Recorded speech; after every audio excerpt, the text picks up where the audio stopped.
Hi, ഞാൻ Melvin, interior designer. നമ്മൾ നോക്കാൻ പോകുന്നത് നാട്ടിലൊരു അപ്പാർട്ട്മെന്റ് നിങ്ങൾ വാങ്ങിച്ചു എന്ന് വിചാരിക്കും. ഇനിയിപ്പോൾ അതിന്റെ ഡിസൈനും വർക്കൊക്കെ ഏറ്റവും വേഗം തന്നെ കംപ്ലീറ്റ് ചെയ്ത് നിങ്ങൾക്ക് അവിടെ താമസം മാറുക എന്നുള്ളതാണ് നിങ്ങളുടെ ലക്ഷ്യം.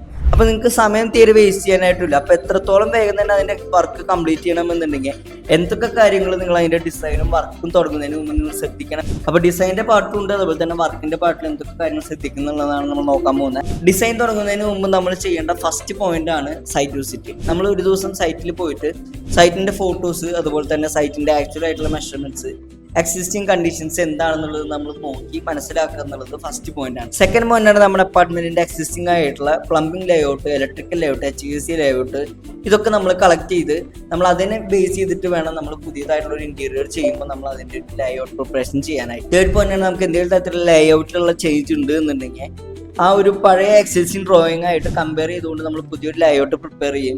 അത് നമ്മുടെ ബിൽഡിങ്ങിന്റെ സ്ട്രക്ചറൽ ടീമുമായിട്ട് നമ്മൾ എന്ത് ചെയ്യണം, ഡിസ്കസ് ചെയ്തതിന്റെ ശേഷം ഏറ്റവും മുൻകൂട്ടി തന്നെ അവരുടെ ഭാഗത്ത് നിന്ന് ഒരു അപ്രൂവൽ എടുക്കുക എന്നുള്ളത് നമ്മൾ ചെയ്യേണ്ട ഒരു കാര്യമാണ്. ഫോർത്ത് പോയിന്റ് ആണ് നമ്മുടെ ഇന്റീരിയർ ലേഔട്ട് എക്സിസ്റ്റിംഗ് ആയിട്ടുള്ള ഓരോ ലേഔട്ടുമായിട്ട് ക്രോസ് ചെക്ക് ചെയ്ത് നമ്മൾ നോക്കണം. ഇലക്ട്രിക് ആണെന്നുണ്ടെങ്കിലും പ്ലംബിംഗ് ആണെന്നുണ്ടെങ്കിലും HVAC ആണെന്നുണ്ടെങ്കിലും പണ്ടത്തെ ലേഔട്ടിൽ നിന്ന് മാറ്റങ്ങൾ വരുത്തിയിട്ടുണ്ടെന്നുണ്ടെങ്കിൽ പഴയ ഡ്രോയിങ്ങും പുതിയ ഡ്രോയിങ്ങും തമ്മിൽ നമ്മൾ ക്രോസ് ചെക്ക് ചെയ്തിട്ട് വേണം നമ്മൾ ഇന്റീരിയറിന്റെ ഡിസൈനിന്റെ പാർട്ട് കംപ്ലീറ്റ് ചെയ്യാനായിട്ട്.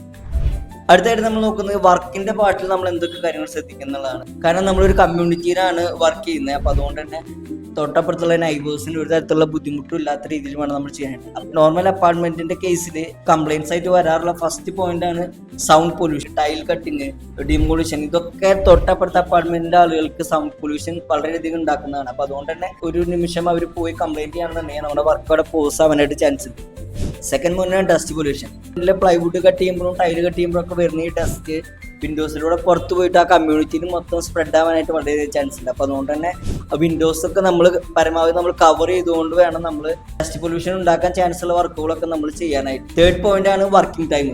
അപ്പാർട്ട്മെന്റ്സ് ഒന്നും കൂടുതലും നൈറ്റ് വർക്ക് അവർ സമ്മതിക്കാറില്ല. പക്ഷെ മോർണിംഗ് ഒരു 9:30 തൊട്ട് ഈവനിങ് ഒരു 5:30 വരെ നമ്മളൊരു ടൈം പീരീഡ് ഫിക്സ് ചെയ്ത് അതിനെ ഡിപ്പെൻഡ് ചെയ്തിട്ട് വേണം നമ്മൾ വർക്ക് ചെയ്യാനായിട്ട്. ഫോർത്ത് പോയിന്റ് ആണ് മെറ്റീരിയൽ ആക്സസിബിലിറ്റി. അത്ര എളുപ്പമല്ല നമുക്ക് ഒരു അപ്പാർട്ട്മെന്റിന്റെ വർക്കിൽ നമ്മളൊരു മെറ്റീരിയൽ നമ്മുടെ സൈറ്റിലോട്ട് എത്തിക്കുക എന്ന് പറയുന്നത്. കാരണം മെറ്റീരിയൽ വന്ന് ഇറങ്ങുന്നത് തന്നെ നമ്മുടെ കാർ പാർക്കിങ്ങിലായിരിക്കും. അവിടുന്ന് നമ്മൾ ഇത് ഒന്നുകിൽ ലിഫ്റ്റ്, സർവീസ് ലിഫ്റ്റ് വഴിയോ അല്ലെങ്കിൽ നമ്മൾ സ്റ്റെപ്സ് വഴിയോ ആണ് ഇത് നമ്മൾ നമ്മുടെ അപ്പാർട്ട്മെന്റിൽ എത്തിക്കുന്നത്.